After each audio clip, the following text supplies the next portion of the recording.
Hello and welcome to SweetSpotDFS. This is a review for the 2021 Sentry Tournament of Champions, where Harris English is your winner. He ended up beating out Joaquin Niemann in a playoff. It was the very first playoff hole. Harris English birdied. Joaquin Niemann couldn't get up and down and basically make birdie with him. So Harris English wins the tournament.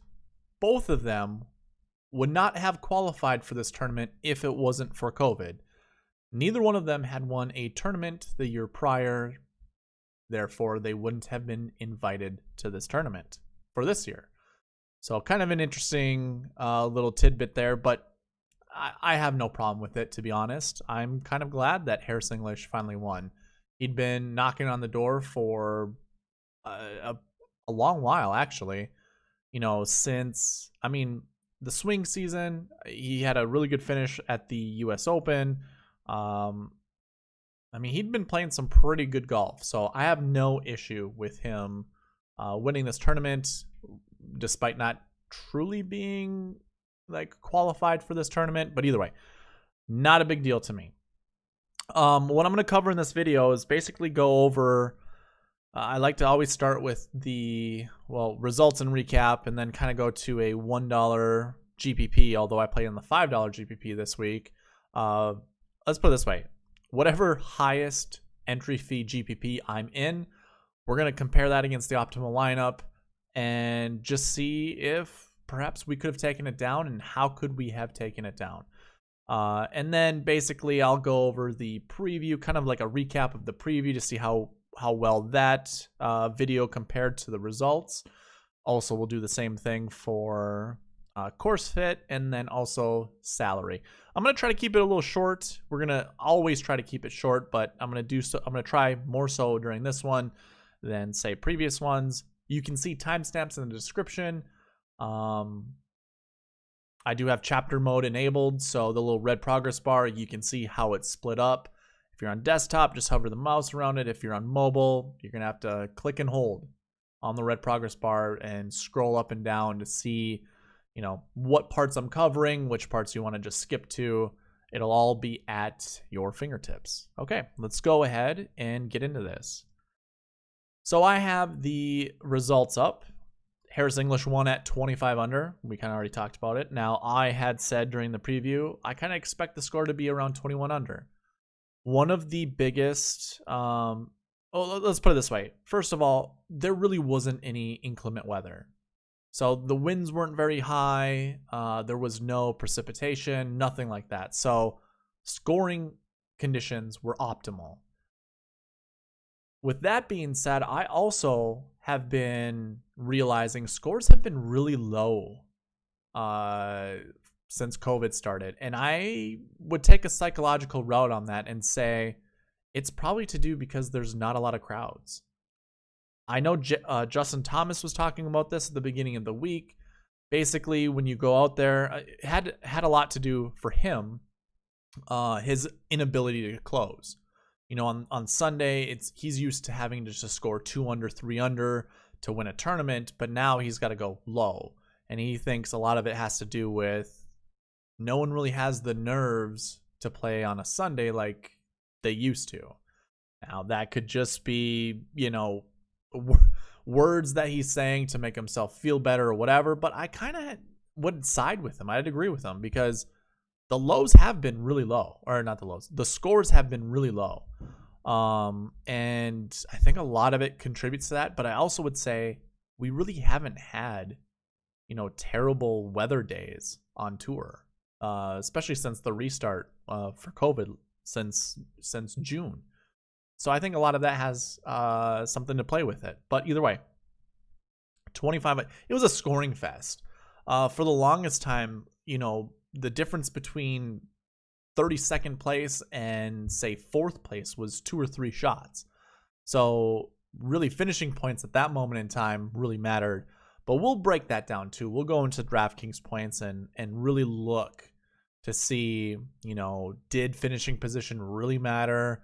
And I'm sure most of you guys already know that, but we'll get into that. Either way, I don't have much to talk about. Justin Thomas was your high price guy that finished on top.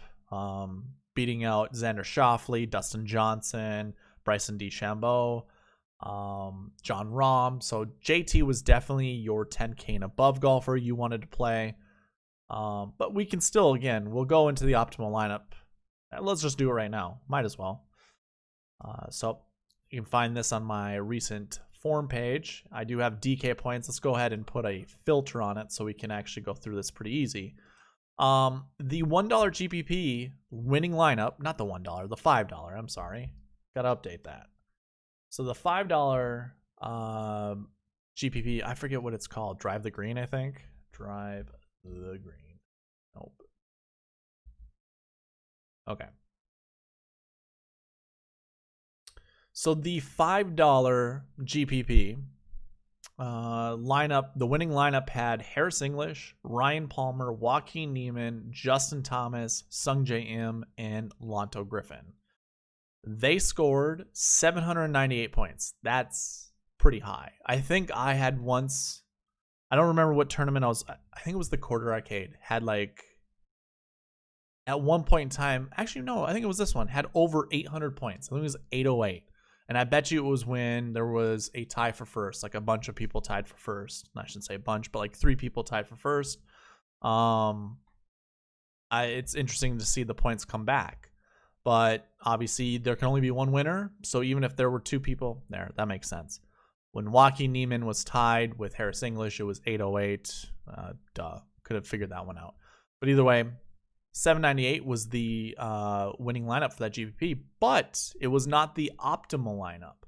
The optimal lineup actually had Michael Thompson. And I do have this spreadsheet right now sorted by DK points, highest to lowest. You can see Michael Thompson, a lower salary than Lanto Griffin, 1 point more. He scored 1 more point than Lanto Griffin. Therefore, he was in the optimal lineup.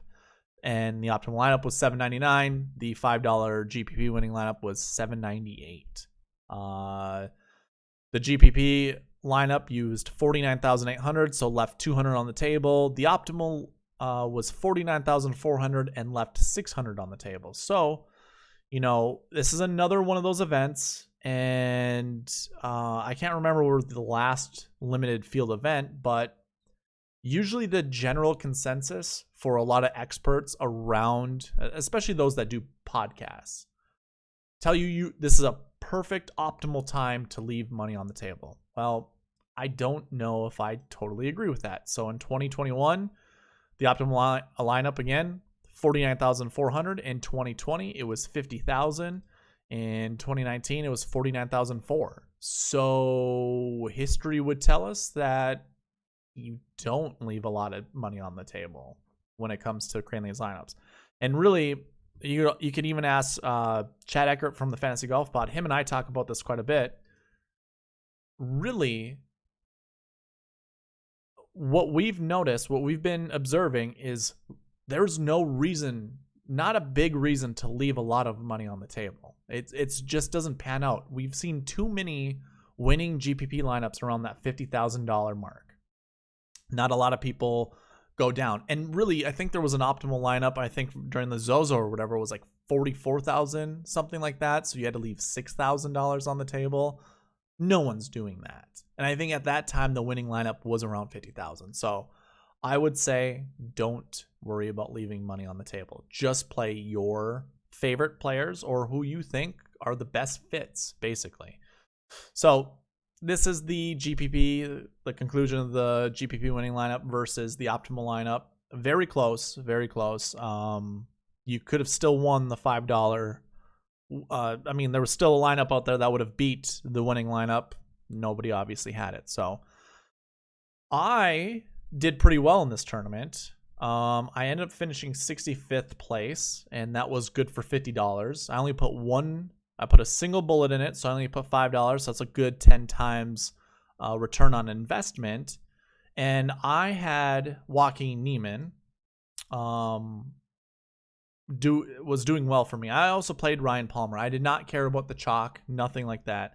JT and Im. So I had those 4 golfers in my lineup. I did not play Harris English. Actually, let me just double check. I forget who was in my lineup. And I don't have any filters on my DraftKings. I don't care to share that. So I'm not going to put it on the screen for you guys, but let me go ahead and look.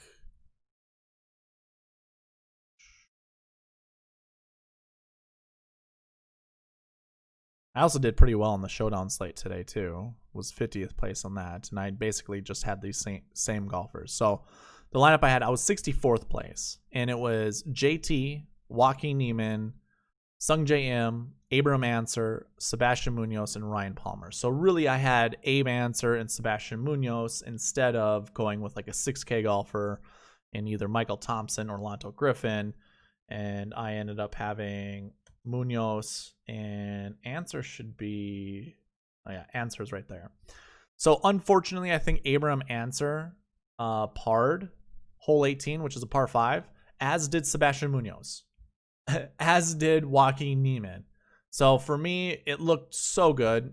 One time I was up to 17th place in the event, in the contest, and honestly, you know, Munoz birdieing the last hole would have been nice. As same with Ancer, that would have been, actually maybe Ancer did birdie the last hole. I could be wrong on that one, but definitely Niemann could have birdied that one and would have had first place all to himself.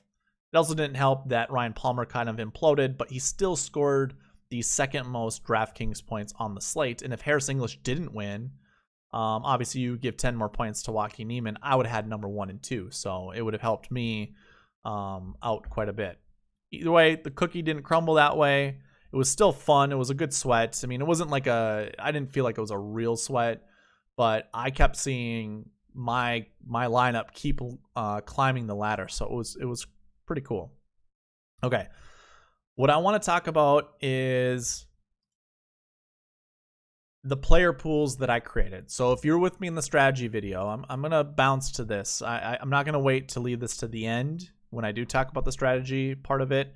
I want to bring it up now because this is the third week in a row that I've had, not in a row, but the third tournament in a row where this has paid off extremely well. Now, this was a limited field, don't get me wrong,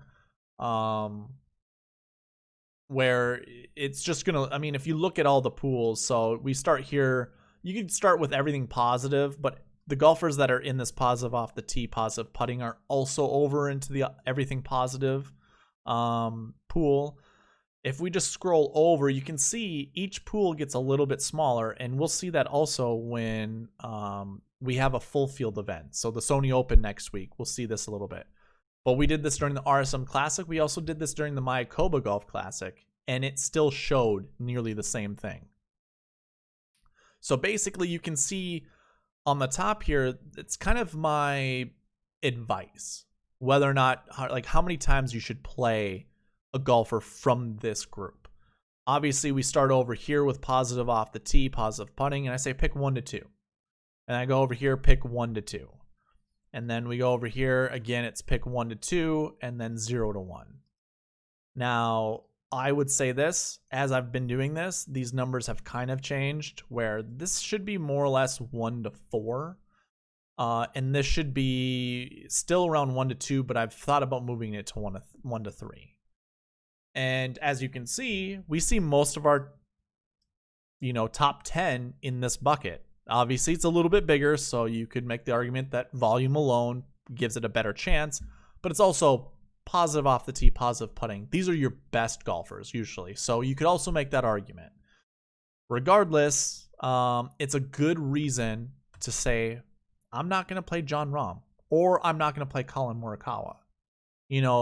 Those two golfers, or even Hideki Matsuyama. I was really high on Hideki Matsuyama, and I liked that he was in this bucket, so I played a lot of him. Now, I didn't play extremely a lot. I played 27% of my lineups ended up being Hideki, so I didn't go really overweight on him. But either way, that's a good reason if you're trying to make the decision between, say, Jon Rahm or Justin Thomas or Xander Schauffele or Bryson DeChambeau. Now, DeChambeau and Rahm both finished the same way. I forgot who scored more points. I think it was DeChambeau, right? DeChambeau scored 4 more points than Rahm. So you can make that argument, maybe this is a good way to fade Rahm. If you're making 50 lineups, let's say you're making 10. maybe you just play one lineup with Rahm, as kind of your hedge lineup or whatever. And then you allocate all of your other ownership on JT, Xander, Bryson, or DJ. I mean, DJ also, he finished 11th. So those are all of your, high price guys. And I forget how many points he scored. 105.5. So 1 point less than Jon Rahm. That obviously makes a huge deal when we're talking about trying to win a GPP with such a limited field. But either way, what I'm trying to get at is maybe that's a good reason to fade Jon Rahm. Maybe also you don't play Daniel Berger, although I'm not going to say not to because he was a good price and he did pretty well. But either way, these player pools are working out pretty nicely. So weird Stuart Sink finished 31st place. Like, he was doing pretty decent throughout the tournament. One thing I'm going to have to eat my words, Robert Streb. Now, on Thursday's round of golf, after that concluded and Robert Streb was tied for first, I know how golf works. There are 4 rounds of golf, and Robert Streb isn't the caliber of player that's going to stay around for all 4. He's not going to score 8 under 4 rounds of golf in a row. But you also have to create a little FOMO, and that's all I was trying to do with that tweet. So I did like Robert Streb. Now, I don't know exactly what he ended up scoring, like what place he actually did come into. So 6th from last place. He scored more than Hideki, which I was also on. He scored more than Carlos Ortiz. Ouch. It's not good. Yeah, none of these guys down here. That was all gross. Okay. But either way, what I'm trying to get at is, these player pools, I'm going to be really interested, and I'm really going to hammer these going forward. I think I'm always going to play to 2 to 3 golfers in this bucket and then go on from there. Obviously, if I like somebody in this bucket, I'm going to certainly do that. But this has been turning up to be pretty decent. So just wanted to share that. You can always find this segment in my strategy videos. So if you want to see it, for the Sony Open, I want you to make sure, or I want you guys to know it is in the strategy video. So if there is one to watch, do it there because I will be talking about this there. Let's go ahead and kind of get into basically recaps of the videos I created this week. So the first one was the preview, and really we talked about historical salaries, and I have not updated this part of it. But we talked about historical salaries and the bucket system.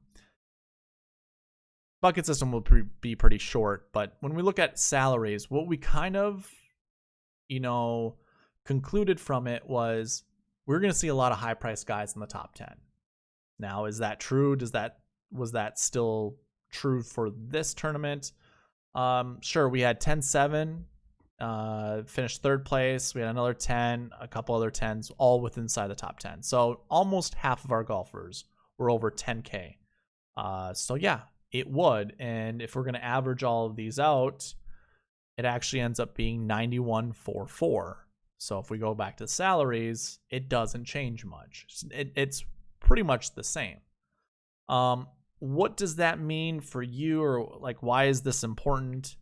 Well, when we think about salary or roster construction, you got to think about salaries. And it's really, do I need to play a high price guy or not? Well, again, JT was in the optimal lineup. So there's your 10-7 guy, but he was really the only guy that you needed to pick in the 10-7 or in the 10 and above.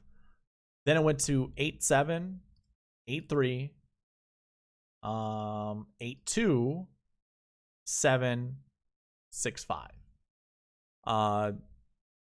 Guru Nick on Twitter, he follows me, I follow him. He had mentioned that, he was looking back, can't remember how many tournaments, 50 tournaments, I think. And of those 50 tournaments, nearly 80 some percent, a little bit over 80%, had a 6K golfer in the optimal lineup. That includes this tournament. So if you think about it, if we were to look at 2020, 2019, you know, if we're looking at optimal lineups, you had one golfer in the 6K range there. You had two. Last year, we had two. We go to 2019 and we look, do we have any 6K? Yeah, we have one 6K golfer there. So kind of my boast and brag about Robert Streb, you know, being a golfer I didn't mind playing, I knew I needed to play a 6K golfer. And the most popular 6K golfer was definitely Lonto Griffin. But if you if you were to play Lonto Griffin and you had this exact lineup, obviously you're making a lot of money. But let's say you want to pivot. And then this is where I would actually, like, I hate talking about ownership because I just don't care. The optimal lineup isn't biased based off of ownership. Like, to figure out the optimal lineup, you're not thinking about ownership. Ownership is just a leverage thing in case someone doesn't do well, say like Lonto, and you were to pivot to somebody else, that will give you more leverage on somebody else. That's all pivoting, why it's important. And I get why it's important. Like, I understand that is a very viable way to make a lot of money doing fantasy sports. But either way, if you had convictions to play Michael Thompson over, say, Lonto Griffin, you would have taken down a GPP. Now, it's another 6K golfer, and maybe this was your core right here, and you played every 6K golfer, you would have had the optimal lineup. Now, I don't know how you were going to do that, but actually, let's do that. Let's go into that. So, Harris English, Ryan Palmer, Joaquin Niemann, JT. Let's look to see in those player pools how we could have done that. So, Joaquin Niemann, Harris English, JT, all within this range right here. We need Michael Thompson. I remember where he is. He's over in this one, the negative off the tee, negative putting. Lonto is actually in this bucket here, negative off the tee, positive putting. But let's see, who else do we need? We have four golfers. I need a Sung Jae and I need a Ryan Palmer, which I believe they're all right here. Ryan Palmer and Sung Jae M. So really, if you were to take the positive off the tee, positive putting, and try to find someone else in the 6K range, it would have been difficult. Like, I'm not going to lie. I'm not going to pretend like, ooh, this is an easy one, you know. But finding all your golfers here and then going over to another one would have been fine.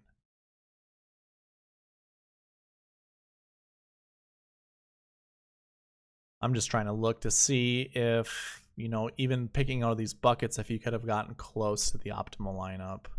I mean, this is all result oriented based off of finishing position. It obviously looks good.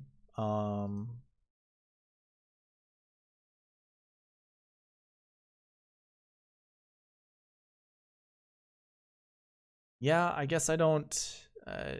Let's see. If we were to pick somebody from each of these. Now I'm kind of sidetracking, but I'm really interested in this. If we were to pick 1 to 2, obviously Lonto would be the guy. He obviously finished up there. I don't know who we can actually play out of these that was cheap enough. I don't even remember how much Sergio scored.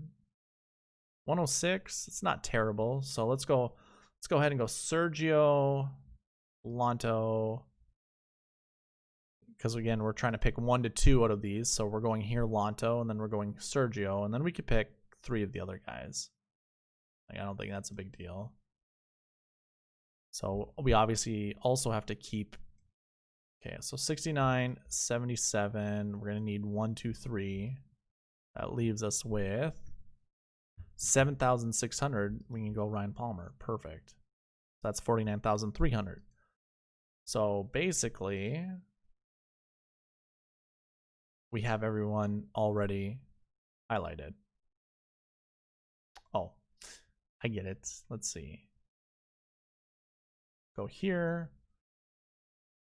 We're going to highlight all these guys, and then it was Daniel Berger, and it was Lonto Griffin. We'd have scored 777. We'd have been 22 points behind optimal lineup, 21 points behind the winning lineup. Not terrible. It's not your optimal lineup, so the player pool's still work in progress. I mean, I'm truly trying to find a way to get to the optimal lineup, and unfortunately for this, it isn't one of those things. I mean, I might just have to put 0 to 2 in this one and always have like 2 to 3 or whatever. Probably. It's probably a better way to do it. Okay. Let's get off of that because that would take forever. We were talking about salaries. And again, like I said, it kind of just played into that same thing that we were seeing during the preview video. 9,100 was the average salary. We saw a bunch of 10K golfers, so it's really finding the best one. And JT, obviously, really good track record here. Won it last year. So yeah, it makes sense. So the bucket system is the other thing we're talking about that we do in previews. Really, I mean, it's probably going to be updated. It always goes by position, so it's like it's your top 10, top 5. So if we look at positions right here, 1 through 10, we see a pretty good mix of 1s and 2s. You don't see any 3s up there. We're probably never going to see that many 3s up there unless they're an elite golfer. Which probably, who would that be? Anybody that fell into here? Anyone? Maybe Hovland for next year. I think, what was it, 21 was actually our sweet spot price, I guess, or finishing position from the week before or the year before. So maybe like Patrick Reed next year is primed to win this one. So I guess if you have a bet for next year, maybe Patrick Reed wouldn't be a terrible one to do now, especially if his odds are high because of his poor finish here. Might be worth it. So yeah, bucket system, not really worth it. We already kind of went over the salary construction. Let's go ahead and go to course fit. So course fit, we can go ahead, put on a filter for this. Let me go ahead and freeze these columns and get over the course fit part. So really, course fit was talking about course history and also the Bermuda average, or just the grass stats, basically. So I do have shot shape demographics on here, or demographics and shot shape, but obviously it didn't really matter. You can see a pretty good mix between fades and draws, so I don't think it really didn't matter. I wasn't looking for anything.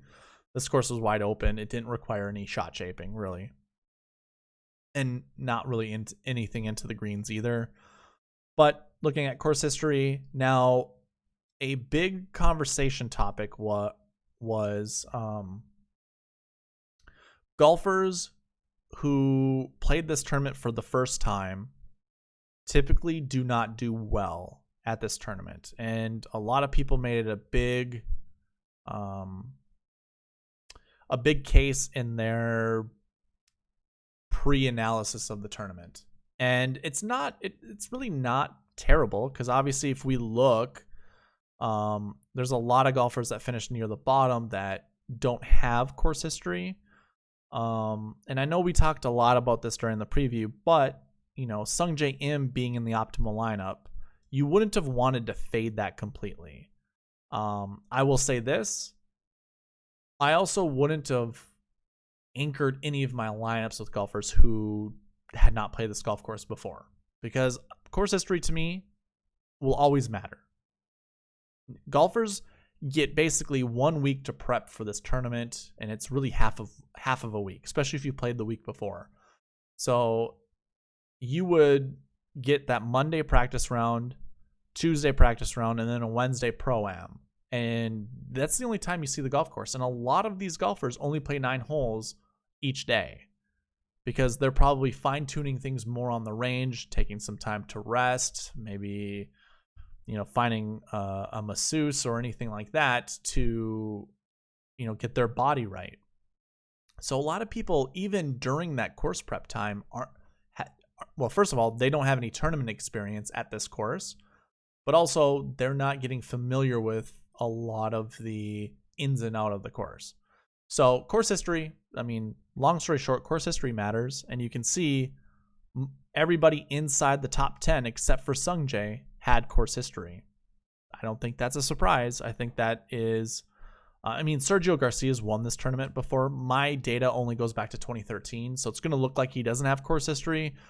but he's a golfer who hasn't had course history since after 2013, basically. Well, however that would be. He didn't have course history from 2013 and on. So yeah, course history still matters, and obviously when you look at the top 10 leaderboard here, it does matter. Bermuda stats, yeah. The only good way to do this is to sort it by top to bottom and look to see all the finishes. We don't see first or second inside the top 20, and there are only 40 golfers here. So Bermuda, yeah, it still mattered. You know, JT, he's good on Bermuda.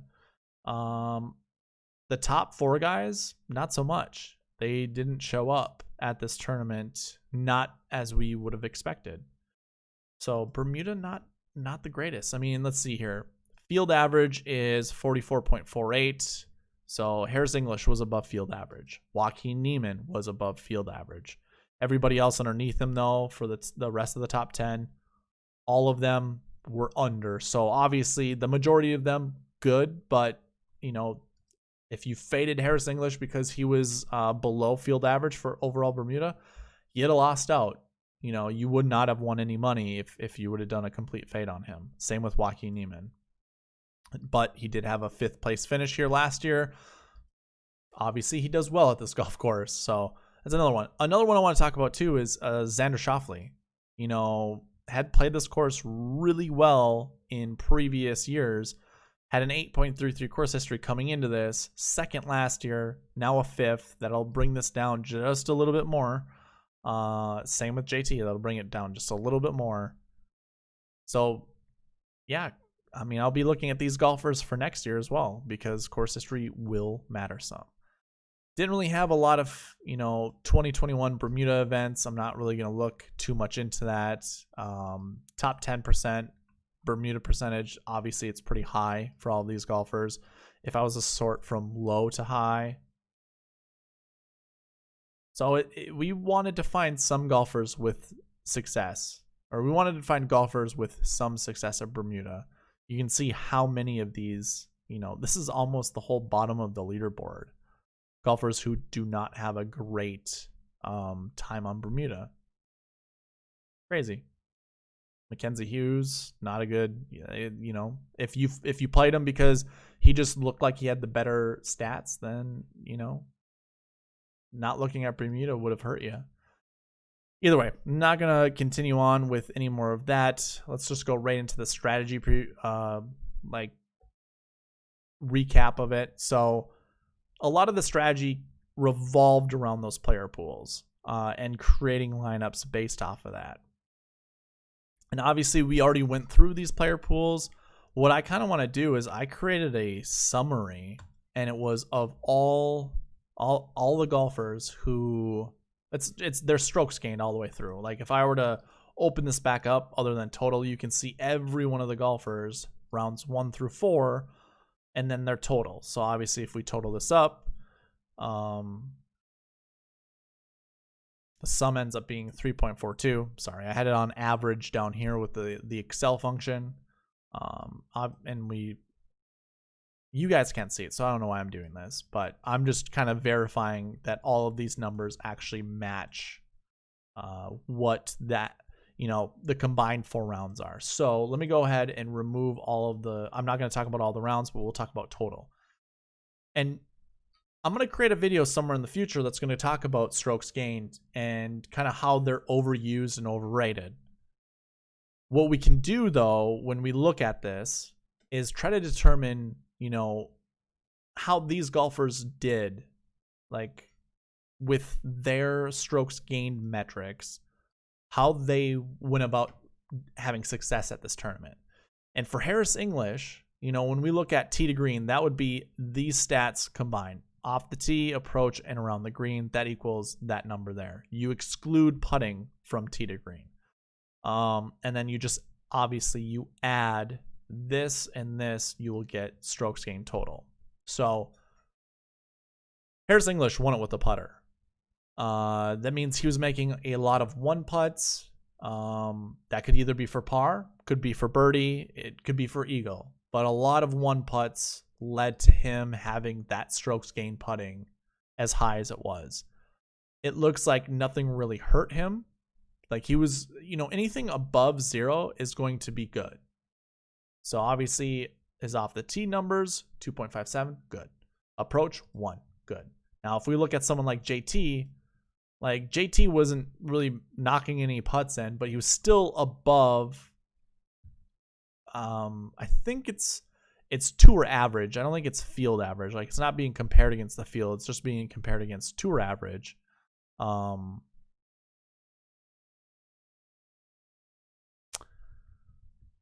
do know strokes gained total is compared, if we cut it in half, there's 42 golfers here. So like you can see it starts going negative after half. I know that does. And if these numbers combine to do that, then it would make sense that this is against the field, but it's never really been compared against field average.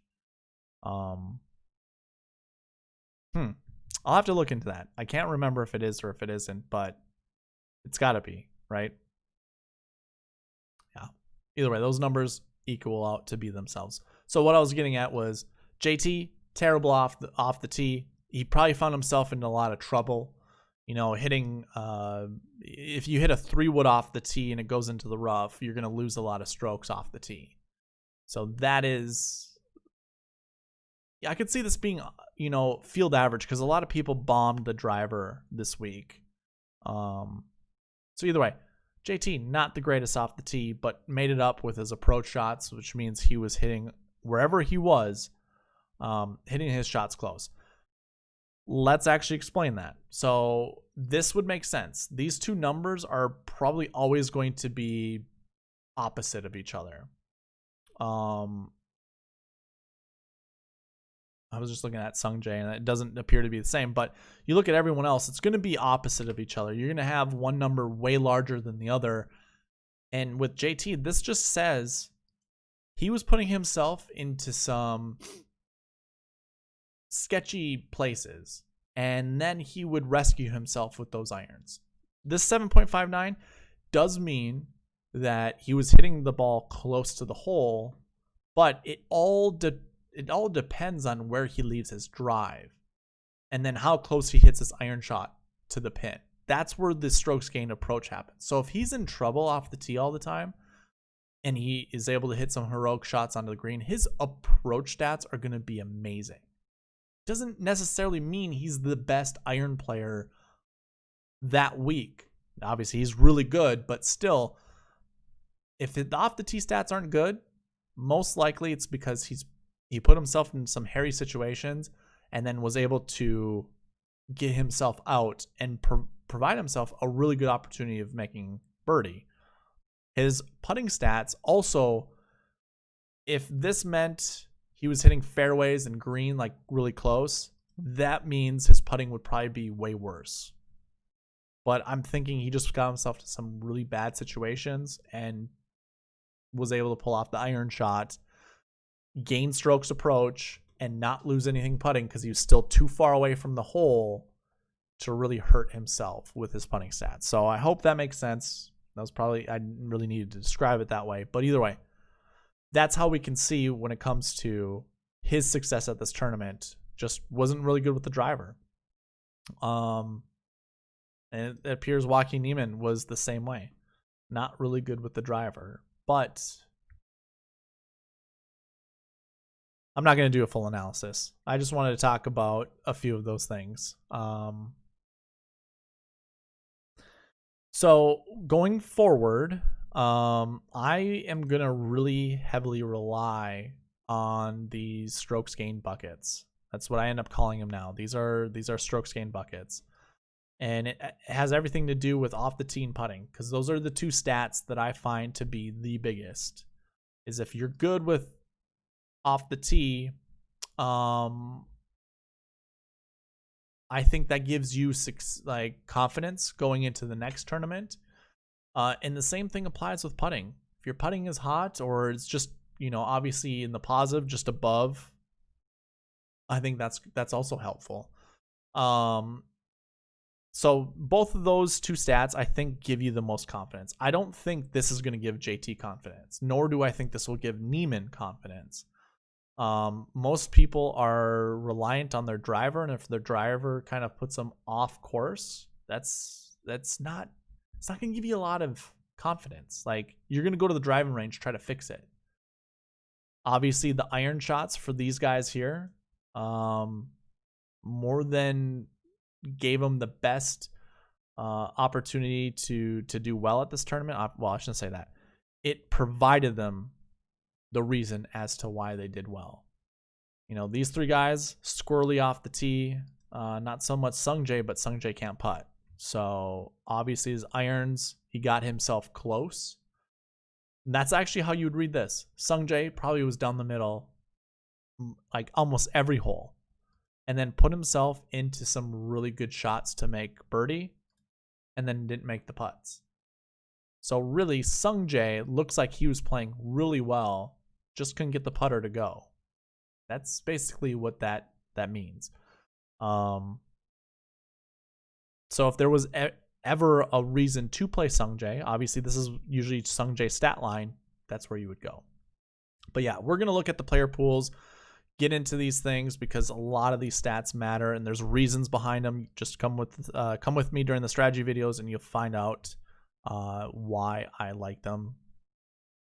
I mean, I already explained it in this video. It's a trend that is working week in and week out. This is the third week in a row this has worked. And I started it because I looked at the 2 weeks prior to this and noticed that same trend.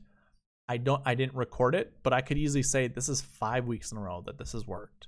5 tournaments in a row, I should say. So either way, I'm going to leave you with that. Hopefully this provided you with some good insight. Maybe,